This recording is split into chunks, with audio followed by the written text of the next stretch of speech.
Welcome to Cerca. In this episode, we will be listing a lot of dishes, restaurants, and more in delicious Barcelona. There's a lot here, but don't worry. There will be maps, notes, and info on the places mentioned in these guides in the Cerca app, as well as the other full guide episodes to this wonderful city. So, whether you're in Barcelona, heading there right now, or sometime in the near future, or would just like to learn all about a food culture that shaped this city, you're in the right place. This is what we do. So just sit back, put your headphones on, and enjoy the ride. Let's eat.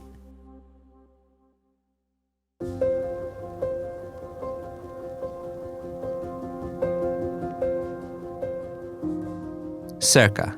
Love the world you live in, and we'll help you explore it.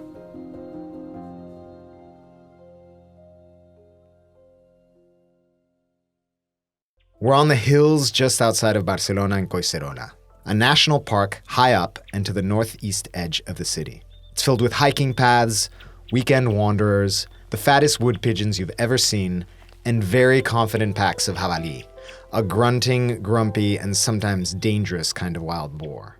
The ground is soft and the air is fresh, and we're rugged up and walking about 20 minutes uphill, away from a little town called Les Planes, towards Mirador de Can Cases, a 16th century farmhouse turned restaurant.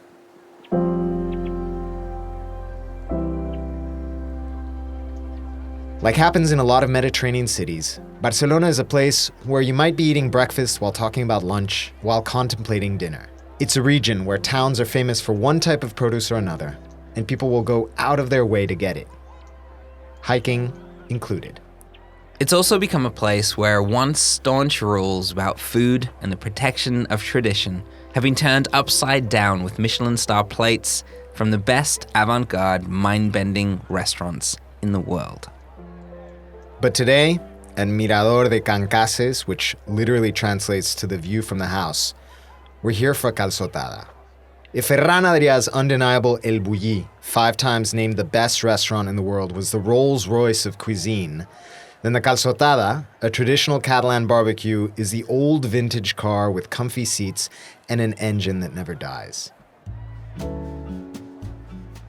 At least 100 people are inside and outside the old stone farmhouse. They're all wearing white bibs tucked into their shirts and jumpers, the plastic tables covered in red paper cloth. The air smells wonderful, that Sunday feeling that only burning wood barbecues and chilly air can create. The calçot, Allium cepa. A long onion from El Vallès near Tarragona, south of Barcelona, it resembles something between a small leek and a shallot. Mild in flavor, it runs bright white at the bulb to a flushed deep green at the tips. Hundreds of them are grilled until they're charred, wrapped in newspaper, and then eaten in unbelievable quantities. A man called Adrià Veggen holds the record. 310 of them, all dipped into a rich romesco sauce made from red peppers, sun-dried tomatoes, garlic, and almonds. He did it in 45 minutes, by the way. This seasonal feast, which can take place any weekend you like, from about the end of November till around April, usually ends messy. Tradition dictates standing while you eat, stripping the blackened burned onions with your bare hands, dipping them in a romesco sauce, and lowering them in your open mouth or someone else's. It's all super classy. I mean, this is not fine dining, but my God, is it filthy good fun. Then, just as you think you're about to burst, out come the lamb chops, sausage, and beautifully crisped pork. Cava, red wine, endless conversation. A calçotada is a heavy, beautiful joy, and one that says much about the personality of this part of the world. When eating here, the food is only the tip of the iceberg. I'm Neil Linus. And I'm Andrés Bartos. We live here in Barcelona, where we produce and host a documentary travel podcast called Passport. And in this episode of our guide to our city of Barcelona, we're going to show you that it isn't all Sangria, Bravas, and Paella, but it is a place where you can get all of those things and you can get them done right. Here, the truly traditional and the way out there can be a little hard to find in all of the foodie blog noise and angry TripAdvisor reviews. So get ready to fill your belly on the best tips and experiences in one of the culinary capitals of Europe.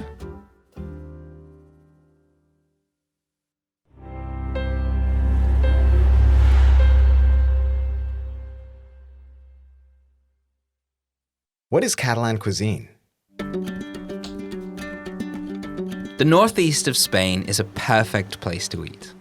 The Mediterranean Sea means incredible fresh seafood any day of the week. It has almost year-round sunshine, which brings the tastiest and most colorful fruits and vegetables. To the north, the Pyrenees Mountains are known for their rich, hearty stews and cured meats and some of the best tinned goods, or conservas, in the world. La Scala, a beach town up the coast, has the best sardines and anchovies on the planet. The Delta del Ebre to the south grows some of the best rice on earth, nicknamed bomba. It's the only kind you should be making paella with, by the way. The quality of the free-range meat and poultry in Catalonia is unbelievable. There are 54 Michelin star restaurants in the region, and Barcelona alone boasts 10,000 dining experiences. Also, the city has 40 marketplaces selling this fantastic produce 6 days a week. And these markets are filled with places to sample some of the best stall food on the continent. Hey, listen, we're going to be dropping a bunch of names, we know. But please, put away your pencil. Our notes in the app will feature the places mentioned in this episode along with photos and maybe a couple of recipes too. We've got you covered. Just sit back and enjoy the ride.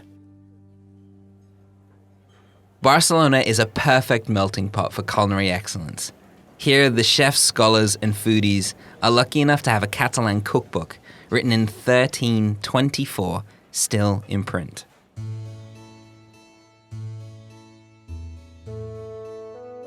The Book of Sensovi is in fact one of the oldest surviving culinary manuscripts of its kind. It's a unique glimpse into the world of ancient cookery, and it can be quite a scary read. Kid meat stew. I'm guessing they mean goat. Piglet pluck? Broom pudding. Bristly. Eel sauce. Oof, yuck. And rabbit boiled in vinegar. Yeah, some of these seem pretty iffy. But it does give us a brilliant starting point as to how Catalan food became Catalan cuisine. With Iberian, Greek, Roman, and Arab roots, the food back then relied on local ingredients from the coast to the inland mountain farms. It still does. Fresh vegetables included tomato, garlic, eggplant, peppers, and artichokes. Lashings of olive oil and legumes, huge amounts of wild mushrooms and nuts, pork products, sausages, bacon, chops, sheep's and goat's cheese, chicken and lamb from the fields, and sardines, anchovy, tuna, and cod from the warm sea. But also from the port.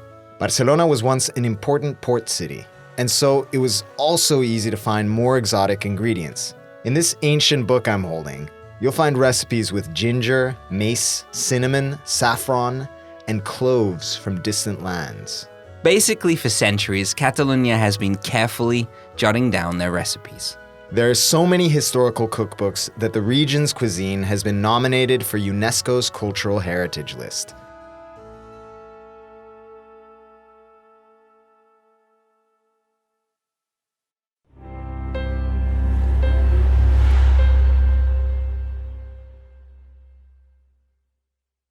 Starting the day.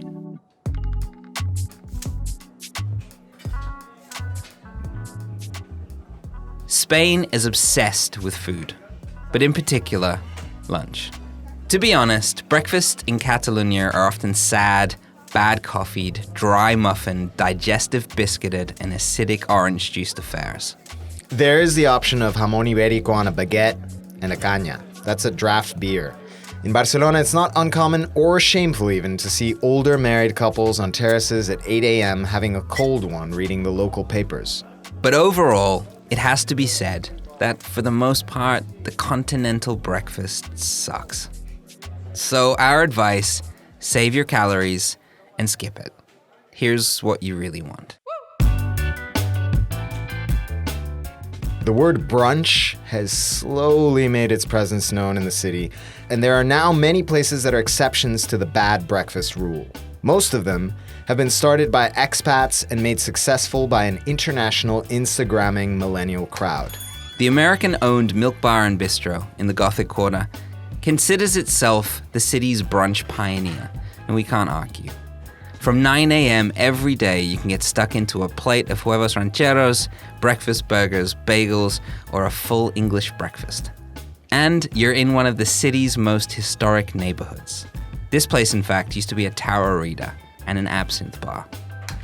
Started by a couple of Aussies back in 2010, Federal is a trendy, open San Antonio cafe serving up pancakes, eggs Benedict, and shakshuka. Head upstairs to the roof terrace or plan your day tripping at the big downstairs communal working table.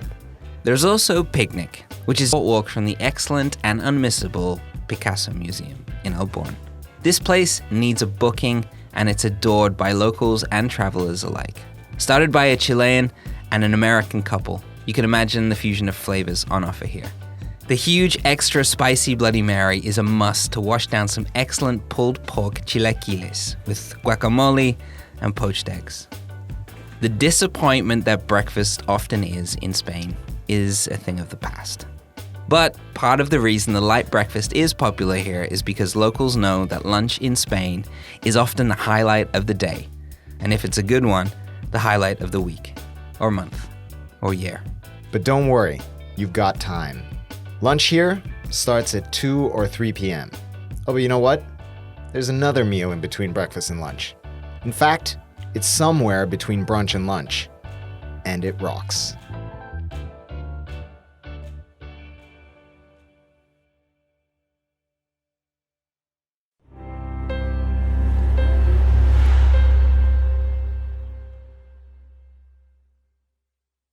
Vermouth, the ultimate pre-lunch tradition.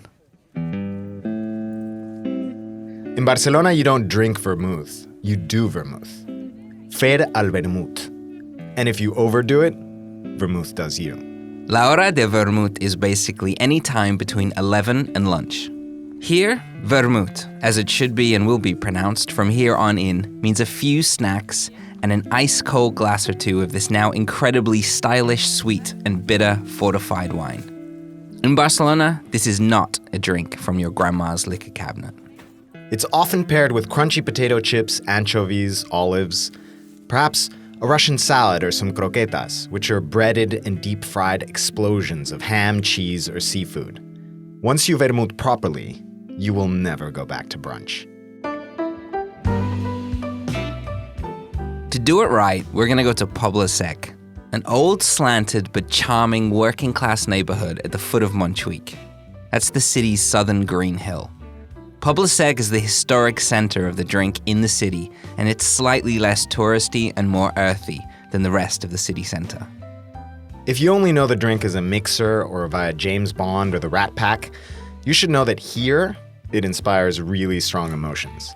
It's a drink with secret recipes, guarded by tight-lipped concoctors, and sometimes it contains more than 100 separate ingredients. Often, even the alcohol percentage is an unknown quantity. It can be anywhere from 15 to 25%. Here, you drink it slowly, straight, over ice, with a slice of orange and an olive, sometimes with a squirt of soda water, or sifo. Anywhere you go, ask for a vermouth de la casa y una botella de sifón. Depending on the place, you might get a small glass, a tall glass, a fat glass, or a ludicrously large one, usually for about 2 or 3 euros a glass. Vermouth is practically an emblem of the city, but especially in this neighborhood, Pobla Sec, ironically translated into English, the dry town. So the Sec is still a place for working locals, me and Neil included. If you've lived here even for a while, you can't walk 2 blocks without stopping to talk to a neighbor. The people of Pobla Sec love to talk, and the best place to do that here has always been around a barrel in an old bodega. So here are our picks. On a weekend, head to Calmarino and see our friend Edu. It's on Calle Marguerite. This cozy haunt, complete with a piano, rows of barrels, and a bohemian atmosphere, is a neighborhood classic. It's also filled with craft beers, regional wines, cheeses, and great little plates. Try the potatoes with sea salt and a triplet of knockout salsas. Chances are we'll see you there. Arguably one of the most famous places for vermouth in the world is Quimet y Quimet. With more than 100 years of family history, this is a tiny, packed, standing room only hole in the wall. You'll find the gray-haired, smiling man behind the counter is Kim. His grandfather, also named Kim, opened this place in 1914 to sell his own wine. Since then, it's developed a reputation as one of the best tapa experiences in the city. There are 30 little snacks to choose from and about the same amount of montaditos. Those are little crunchy open sandwiches. Salmon sashimi with cream cheese, honey and soy, tuna belly and sea urchin, passata and black olive pate. Ask him, ¿Qué está bueno hoy? What's good today? His answer is always the same. Todo. Everything. He's not wrong. There's nearly always a queue, so get there at 10 to 12 on the dot, or just before 6 p.m. when it reopens after a really long siesta. Seriously. While in Poble Sec, you should wander down Carrer Blay, a busy walking street filled with pincho bars and terraces. Pinchos are another Spanish snacking favorite. They're originally from San Sebastián in the north of the country. These small, bite-sized creations of solomillo or sirloin, if you like, tortilla, chorizo, peppers, usually on bread held together with a toothpick, and they're all lined up on top of the bar. There are literally hundreds of different kinds. This is self-service, so just take what you want. Keep your toothpicks, and at the end, they'll bill you based on the number and sometimes color of the toothpicks left on your plate. The best places to try are La Tasqueta, Cosca, and Blay 9 for the best-looking little snacks in the hood. Or all three. They're only a minute's walk from each other. Poble Sec is crammed with places to eat. And, as it's our neighborhood, we'll put a list and more info in the notes. My God, we haven't even gone to lunch yet. Whoa, but before we do, there is an ultimate lunch. A lunch that deserves its own story and its own place in this episode. One that everyone in their right and left mind must try while in Barcelona. And one that so many visitors just get completely wrong.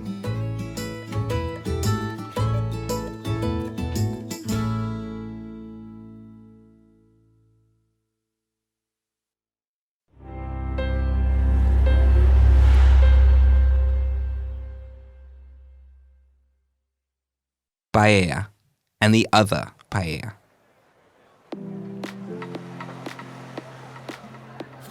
If the Mediterranean coast is synonymous with one dish, it's paella. So let's use it to illustrate breaking the rules. Paella by the sea at least once is a must-do when visiting the city. Terraces lining Barceloneta are filled with people digging into huge pans of this dish. Paella is actually the name of the dish and the pan in which it's served. It's an unavoidable and incredibly slow, joyous, luxurious lunch. And if you want to look like a local, never dinner. Never. It is said that this dish perfectly represents the two defining cultures that made it. The Romans who brought the pan and the Arabs who brought the rice. Paella is a Valencian dish, which became popular in the 19th century, made in a shallow pan over fire. Originally from the farmlands surrounding Valencia, an artsy beach city 3.5 hours drive from Barcelona. The dish was originally made by farmers with fat bomba rice, fish or meat stock, and whatever meat and veggies were at hand. The real secret to a good one is perfecting the sucarrat, which is slightly toasting the rice on the bottom of the pan and keeping the top half moist. It's a delicate balancing act. The joke is that making paella should be like making love. Slowly, attentively, and with great patience. But ultimately, what you put into it is up to you. But not chorizo. Never chorizo. The truth is there are more recipes for paella than there are chefs. So, for brevity, let's stick with the 5 most requested. There's the Valenciana, This is the traditional Valencian paella with rabbit, chicken, and green and white beans. You got the mixta. It's a mix of seafood, mussels, prawns, and meat, chicken, rabbit. I mean, it's popular, but mainly among tourists. Some paella purists may come after you if you order this. Next is arroz caldoso. This is my favorite, a more decadent seafood paella, which often comes with lobster and langoustines, and it's characteristically more soupy.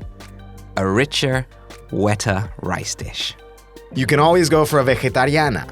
No meat or fish stock, and usually made with artichokes, lima beans, red and green peppers.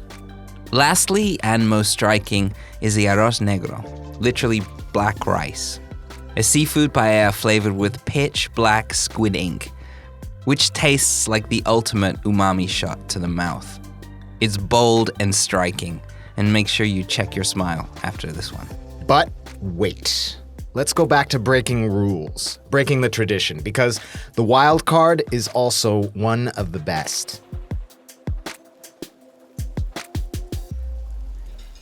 Here we're talking about fideuà, a sort of cousin to Spain's national dish, usually with monkfish, cuttlefish or squid, crayfish and prawns, cooked in stock, but with more short pasta instead of rice. Toasted at the bottom, moist on top.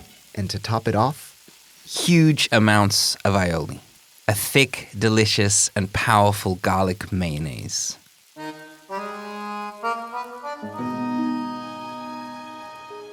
The story goes that in the early 1900s, a fishing boat's cook named Sabalo was tired of the captain devouring his and many other crew members' rations of paella. Sabalo changed the recipe one day from rice to short pasta to shock and dissuade the skipper and his appetite. His plan failed, because fideuà is delicious and rebellious, a joke that became a legend. So when you're here, try it out, just to be different. All around the city, there are places which proudly put large photo menus out on the sidewalk to try to lure in people for average rice dishes. Avoid anywhere, with a waiter outside bugging people to come in and eat or with photos of dishes. A good rule of thumb for most places in the world, I'd say. Instead, go to Can Ros in Barceloneta, Barcelona's once fishing village on the seafront. This place is one of the oldest restaurants in town and is popular with both locals and visitors.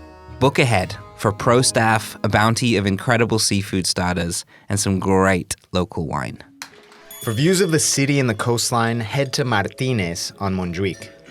You can ride the funicular up there from Parallel Metro, or take a cab, or walk to work up an appetite. Excellent seafood, tapas and desserts, and great service. You can wander the beautiful parks up there after. Go to Jacín Verdaguer and lie down by the pond for a snooze. Trust us, you won't be alone. If you find yourself away from the sea with a hankering for paella, in the barrios of Les Corts, Gracia, or San Antoni, you can try out Chativa. All establishments are cool as hell. In repurposed spaces, they have more than 20 different rice dishes. It's a chain, but it's great, and it allows the opportunity for fantastic paellas without trekking over to the coast. For a weekday paella among the locals, head to Restaurant San Juan in the Eixample. Their Thursday paella is a well-kept city secret, and you just might be the only traveler there. After more than a decade of living here, I finally made my first paella. Monkfish, prawns, squid. It turned out pretty good. If you can make an authentic one at home for friends, it won't be forgotten. So while you're here, why not pop on an apron and try a different experience? You can learn how to cook the dish with paella experts in various beautiful kitchens all over the city. Though dinner paellas are not really a done thing, we recommend you once again break the rules just this once and book a 3-hour workshop in English in the evening with a Michelin experienced chef at the Paella Club on Dr. Doe in the Raval neighborhood of the city. It's about 90 euros per person. And after you've cooked, you can sit at their huge table with your new chef friends and bottomless Catalan wine and expertly prepared seasonal starters and desserts. It's a great beginning to a night on the tiles in the city's former red light district.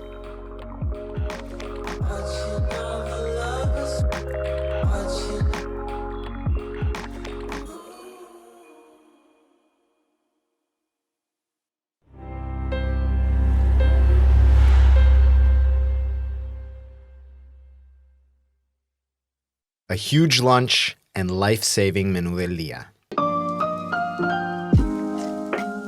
If you eat out in the evening in Barcelona, the chances are most of your fellow diners will be from elsewhere. But at lunchtime, most will be locals. Part of the reason for this is the life-saving, wallet-friendly menú del día, an unremovable staple stuck right in the center of the story of food in Spain. The rules are simple.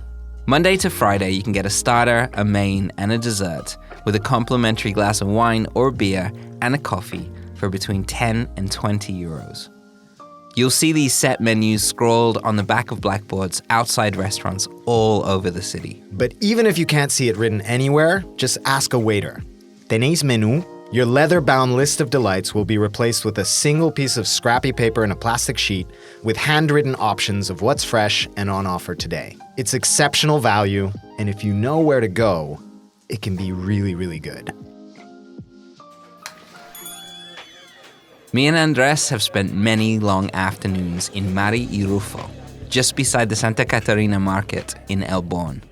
They usually don't display a menu del día, but they do have one. Just ask. This place is pure joy. The titular owners are both mad and incredible. Everyone who works there is in the family. Fresh produce is an understatement. Seafood and meat is bought 10 meters away at one of the oldest markets in the city. The quality is exceptional, and so it's sometimes a little more pricey than a regular menú del día, but it's always worth it. Try the beautiful pulpo dish. That's octopus, flame-grilled and colorfully presented with purple flowers and a plankton sauce, or any of the seafood specials. This place is local, cramped, loud, chaotic, and somehow both traditional and eclectic. Not many travelers here, but you're always welcome. A perfect representation of family food in the city. You can find many of these paper tablecloth places dotted all over the place. They're called caseras or casulanas in Catalan. Family-owned places that feel like you're eating really good home-cooked food with la familia. Look for restaurants with chalkboards outside beginning with can, which means house or home. Often grandma is literally in the kitchen. Mama is the boss, and los hijos y las hijas son, well, they're the wait staff. In these places, things can get as intense as they do in a real Mediterranean family's kitchen. So be prepared for a real glimpse into Catalan family life, which most travelers don't see. For another example, looks can be deceiving at the family-owned Can Mañó in the beachfront barrio of Barceloneta. Two permanently open wooden shutters either side of a pretty uninviting metal door. But forget the presentation. Head inside and feel the simple local warmth and excellent plates of fish. Ice-cold beer and fresh seafood is what this place is all about. Hake, mackerel, anchovies, sardines, and cuttlefish, all fresh as the morning. You can also try some of their pretty good house wine served in porrons, a kind of decanter-shaped bottle with a long spout. You just have to get the angle right, and you pour it directly into your mouth. No glass needed, but maybe a serviette or two. If you're up in Gracia, arguably the city's trendiest neighborhood, Can Cudina is a fantastic casero lunch spot, and one with a near century-old history. After 3 generations of ownership, this place continues unabated with a new and respectful local owner. Politicians, footballers, movie stars, and locals have been spotted here since 1931. Marble tables, granite bar, and wooden stools. It's just beautiful. This is a great tapas bar to try some of the most popular plates of shareable food in the city. Bravas, peppers, escalivada, that's smoked eggplant and bell peppers, or deep-fried calamari. Plus, they do some of the best croquetas ever. For bigger plates, you've got some choosing to do. From incredible grilled prawns and octopus to tripe stew and pig's trotters in a spicy tomato sauce. Be brave. You might like it. As with breakfast, in breaking out of the traditional mold, the city has also embraced world cuisine using fresh local ingredients. Ramen, curry, and sushi places are plentiful in the city, But a new wave of barbecue joints is perhaps the biggest surprise. Catalans love a good barbecue. There are even whispers of this place quickly becoming the meaty capital of Europe, with trendy places popping up, riding on the smoker-loving hipster wave, which crashed a while back. Try Fat Barbies or La Malandrina to get a great taste of just how good it can be. The Ranch Smokehouse on Ronda Universidad packs a meaty punch too. Again, looks are deceiving. This place looks very American, but it is in fact owned and operated by two Catalan brothers, and their mother greeting you at the door. Trust us, this is one of the heaviest forget your afternoon family affair food comas around. Vegans and vegetarians, Barcelona has got your lunch covered too. Teresa Carles near Macba and the CCCB, Raval's contemporary galleries, it's a good choice after strolling the mind-bending world of modern art. Or head to Fat Veggies in the Eixample, Sopa in Poblenou, or Vegetalia with eateries in Born, the Gothic Quarter, and the Raval. Barcelona's perfect working-class lunch, that menu del dia, which the city has elevated to an art form, means eating here takes time.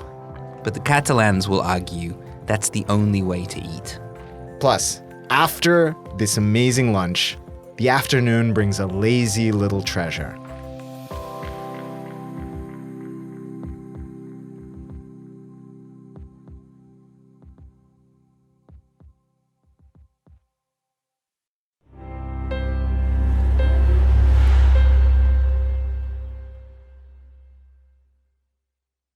The siesta. Napping after lunch was once a Spanish national obsession. It's never been huge in Catalonia, but still, a lot of restaurants and local shops will close for a few hours after lunch and then reopen around 5 p.m. There's talk of the siesta dying out here because, well, modern life. But I've taken many on a summer weekend. And sneaking one in after a big lunch is a simple joy, which if done right, you'll really appreciate later. Historically, it was a way for workers to take a break from the hot afternoon sun. But now, especially here, while visiting, it's a luxury. Look for somewhere close to home base to eat your epic lunch, take your time, and then on the walk home, you can look forward to some afternoon delight. And then when you're done with that, you can have a siesta. A few rules. Number 1, drink a lot of water before lying down for your well-earned nap. Number 2, set your alarm. 40 minutes is all you need. Anything more than an hour and you may never recover, depending on your meal and your level of fitness. More than that for me often means that my day is completely ruined. Number 3, air conditioning. It will help you not wake up in a big, hot mess. Number 4, do it naked. Always. You heard me. Naked. Number 5, shower, dress, and get out of your accommodation and into the fresh air as soon as possible.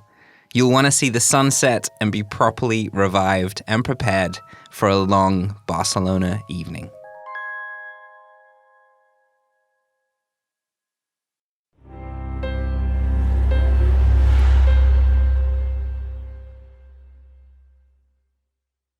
Food after dark.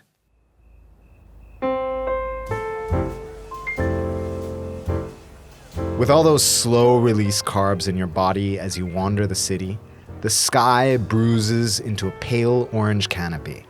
The streetlights flicker on, and Barcelona takes on a whole new charm. The Gothic Quarter's cobbled stone streets look amazing in the moonlight, and you can get lost in the maze of alleyways there. Just keep an eye out for pickpockets, and keep your phone somewhere safe.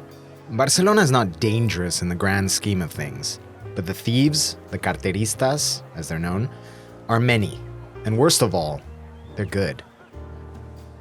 A walk along the many coved beaches on the city front is a good option post-nap, and maybe a clara, if you fancy it, at any of the chiringuitos or beach bars. It's 1/3 lemonade, 2/3 beer, on the beach at dusk for some people watching. These places may charge tourist prices for a drink, but when in Barcelona. 9 p.m. till 11-ish is a fair time for dinner in the city, especially if you're here when the nights are hot and humid. Another reason that lunch is treated with such reverence. The local thing to do if you're off for an evening meal is to choose something a little lighter or shareable from the menu. Maybe a Bar Cañete in the Raval, just off Las Ramblas. You'll have to book. This was one of my favorite spots for special occasions when I first moved to the city. It's a slick, beautiful long bar with excellent plates and attentive, pristine waitstaff.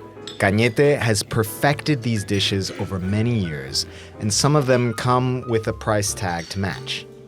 Even their gazpacho, a cold tomato soup, is about €5. After that, you can taste beautiful plates of scallops, mussels, and a fantastic tuna tataki, but for meat lovers, their €25 filet steak with foie and truffle is the star dish. Get it to share. For more regional fare, Can Margarit is an excellent secret dinner spot, which is only a short walk from Plaza España. It has a mountain of rustic charm. Dark wood in ancient furniture against rough, bright walls and candlelight. If you're hungry, this place is great for a serious Catalan affair amongst local families, with emphasis on mushrooms, snails, rabbit stew, and some excellent lamb chops. It's only open in the evening, but it's a really solid and cheap local meal with great produce. On the flip side, of course, if you would like to really blow out your evening and your credit card in true style, there are a couple of prestigious 3 Michelin star restaurants here. Lasarte, in the gorgeous Monument Hotel on Passeig de Gracia, and Jordi Cruz's Abac, which is outside the city center at the foot of Tibidabo in La Bonanova. There are 3 different menus to choose from at each place, ranging from €130 at Lasarte to €230 per person at Abac.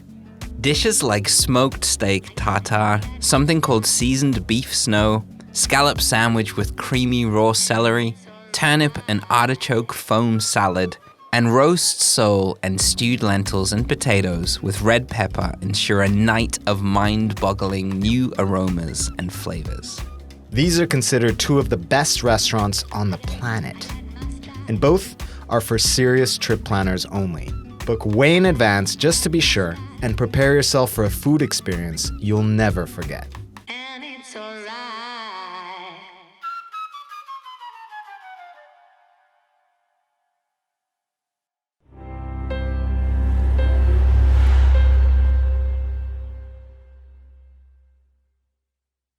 A cocktail or 2.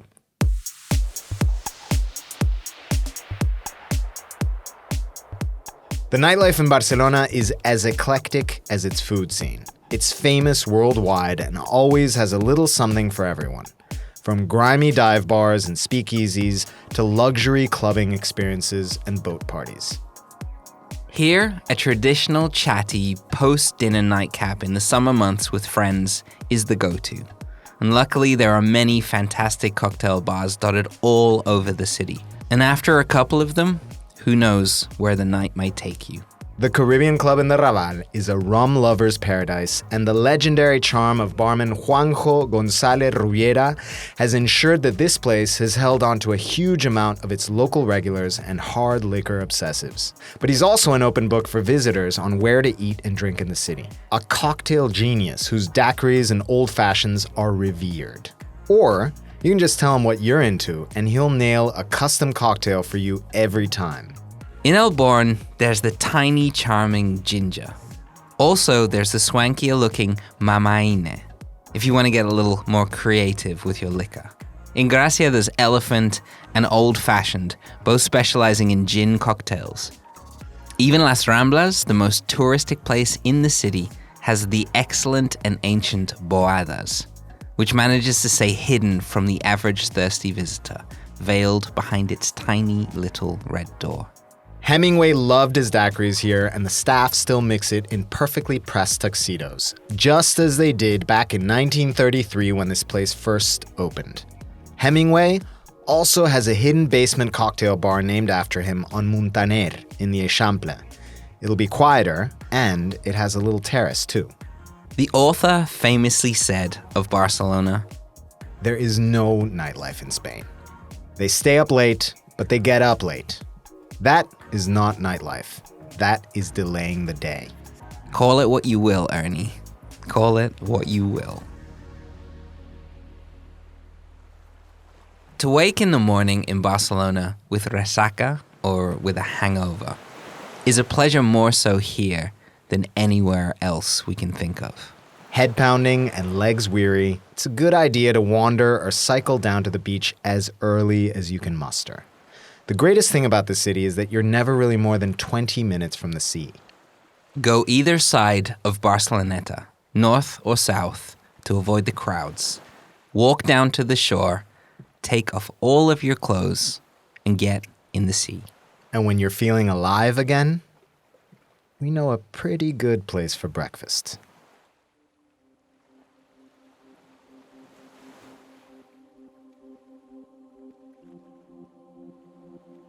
Thanks for listening to the Eat Here episode for Barcelona.